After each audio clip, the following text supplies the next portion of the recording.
All right, we're ready to make mask batch 4. We're calling it the pocket face mask. And it's very similar to mask batch 2. The lining or the pattern has been modified though, and hopefully we've made it even a little bit simpler for you to do. So if you did 2, it's going to sound very familiar, but hopefully it'll go through real easily. Now you do want to make sure that you check your scale when you print this out. And our recommendation is if it's more than 1/8 of an inch off, then just, fool around with your printer setting until you can get it very close. You'll see I'm only 1/16 of an inch off here, right? Yeah, so that's going to be okay.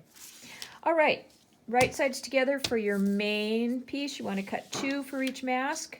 And just to make your work go a little bit faster, if you print out multiples of this pattern, you can lay this thing out so you could actually get 3 pieces here within this width, and then you could print out, if you printed out 6, you could get 3 more and just make your work go a little bit faster if you print out multiple pieces of the pattern. So anyway, main pattern, 2 pieces, cut 2 for each mask.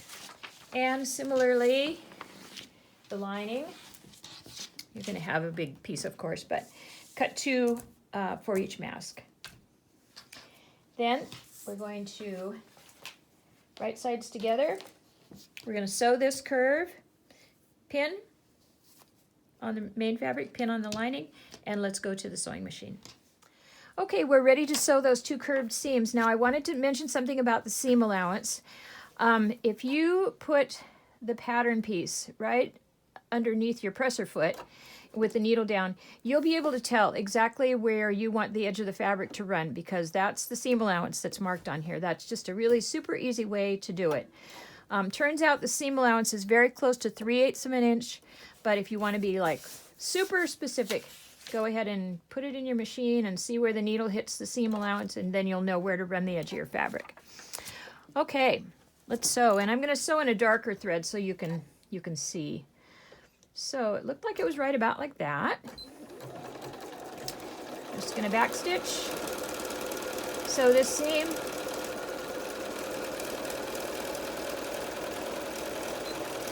Back stitch. And I have a thread cutter on my machine, so you'll see me be able to just pull my fabric out like that. You'll actually hear the cutter. So people were wondering how I was able to do that. That's what's going on. And let's sew the lining while we're at it here. Sew that seam with the 3/8. Back stitch. Now you want to take the pins out, and we're going to clip these seams, but don't cut your stitching. About every 1/2 inch, just clip along like that. Do this one too. Just make sure you don't clip your stitching. If you do accidentally clip your stitching, just take it back to the machine and go over that spot again. All right, now we're going to top stitch these seams, and it's a little bit of a trick because it doesn't lay flat. But what you do is push everything to the right-hand side like this, stick it in your machine, and you're going to sew fairly close to the fold. What you're trying to do is catch all those raw pieces that are down underneath.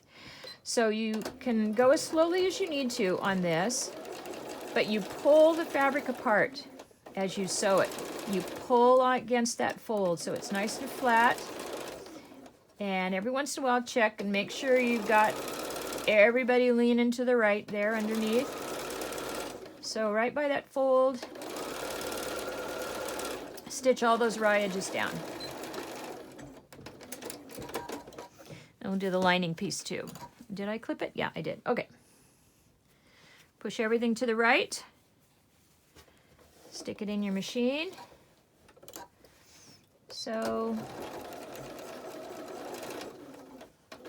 pull it apart. It's a little bit of a trick, but it's a good skill to learn.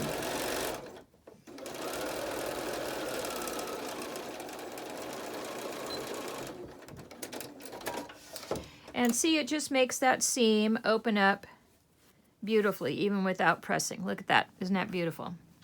Okay, let's go back to the cutting table. Okay, we're back at the cutting table. We just need to do a real quick measure.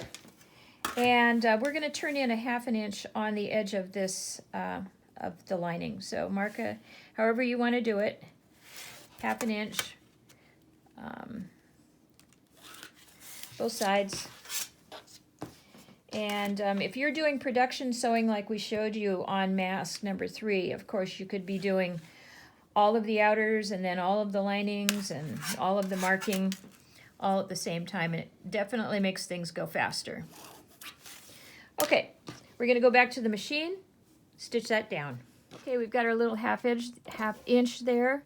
I would recommend you sew fairly close to the raw edge, because this is going to get some pulling, and you don't want that raw edge to get pulled against. So stitch fairly close to the raw edge. And do it on both sides. Find your little pencil line there. Feel free to put pins in if you need to. Or go to the ironing board and iron it down first. Whatever you're most comfortable with. Okay, next thing we do is turn this inside out. Turn this right side out. And we put the lining on top of the outer fabric. And then we're going to pin them right together. So just line up those 2 folds there. You'll have the raw edge going this way on there and the raw edge going the other way, which is very cool because then you don't have a lot of bulk in there right at this point. And just pin all the way along this top edge and all the way along the bottom edge.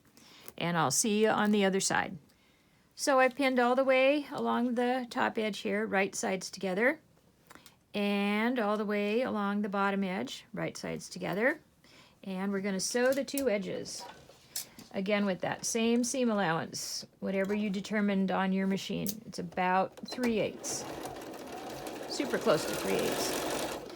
I suggest you sew on the lining side, that way you can see where you're starting and stopping. So right around.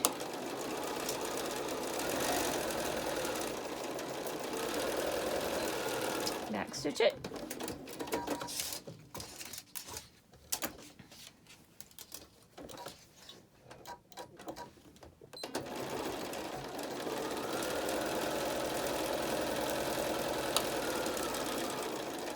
You can actually do a sort of a round right there instead of a point. Turns out it turns a little bit easier if you do that.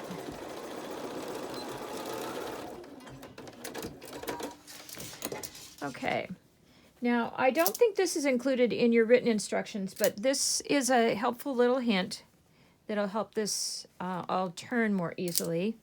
If you take your scissors and on these curves right here, just like we clipped before, just do some little clips right here. It'll help this turn more easily. And same way down here. Just a few little clips, and especially a good one if you want to clip right where those pieces meet. Okay, then we just turn it inside out.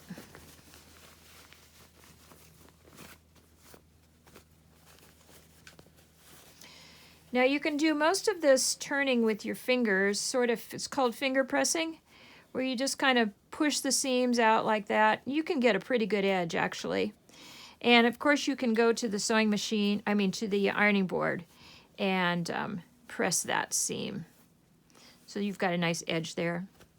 And the top here, if you just stick your finger and push that little bump, you get it nice, and there we go.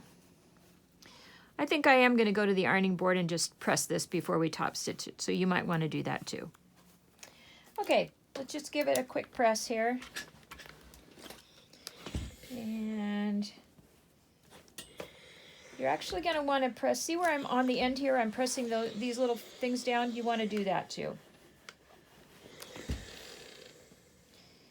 Press this edge down. See how it goes right to that seam. Press this one down. That looks pretty decent. Okay, we're gonna go. You can stitch this from the right side or the wrong side. I'm gonna stitch from here. And we're gonna stitch on these little things that we turned down too. So go right to the edge And we're top stitching, so we're gonna stitch real close to the edge. Okay, and right onto the orange. Top stitch, close to the edge. It's pretty important that you stay close to the edge, especially on the top here where you're going to be running your wire through. So just stay as close as you can. Go all the way around and stitch that little tab down too, just like that. Okay, we're going to do the bottom same way. Start at the very edge, stitch it down. Whoops!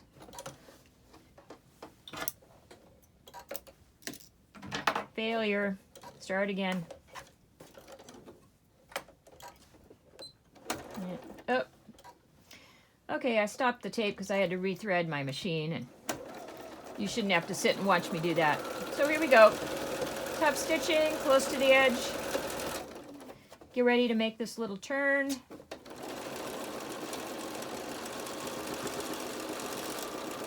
we go.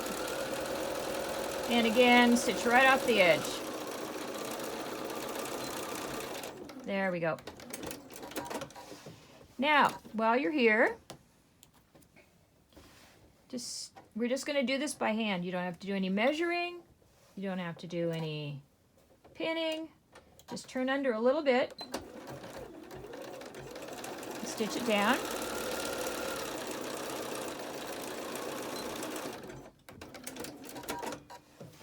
And then stitch it right here. Meet those two edges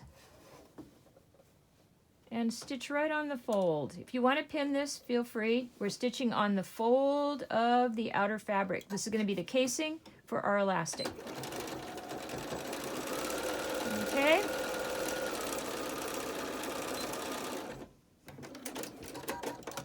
So when you're done, you should have a casing right here that you can run your elastic through, and you have access to the pocket. Should look like that. Let's do it on this side. Turn this over a little bit.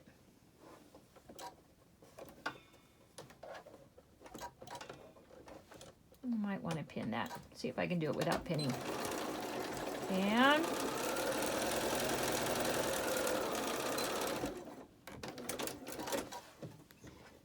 bring it over so the edges meet.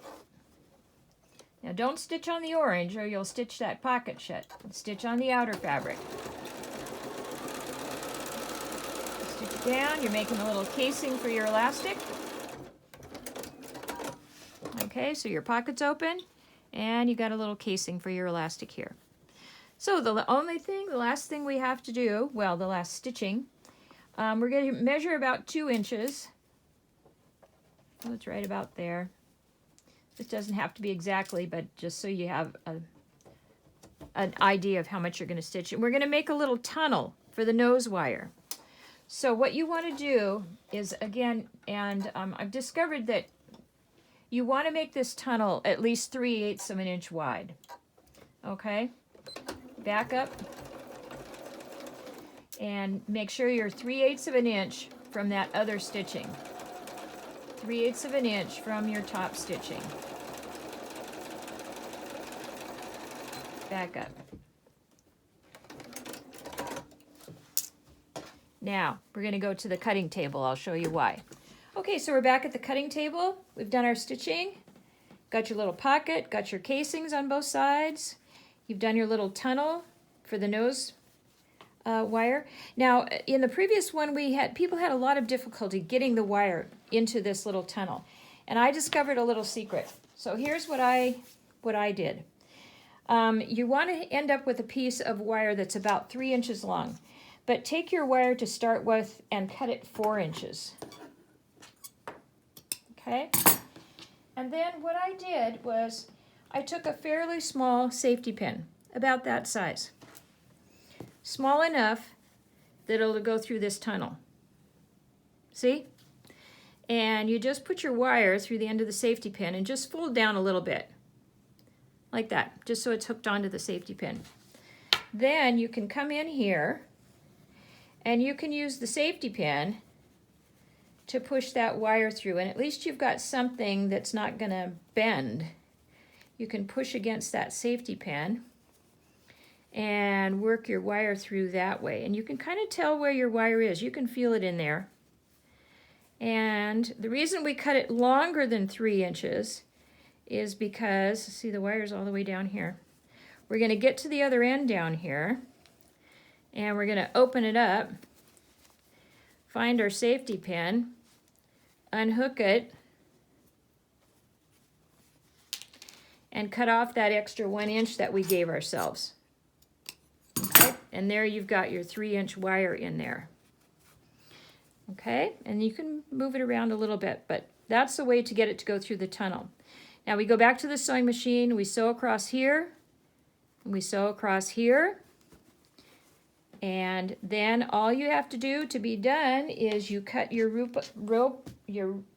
loop of elastic and run it through the casings, and we'll show you how to do that. So I'm going to go stitch these, and then we'll put the elastic in. Okay, so we went to the sewing machine. We sewed the ends of the little tunnel closed here so that our wire is encased in there.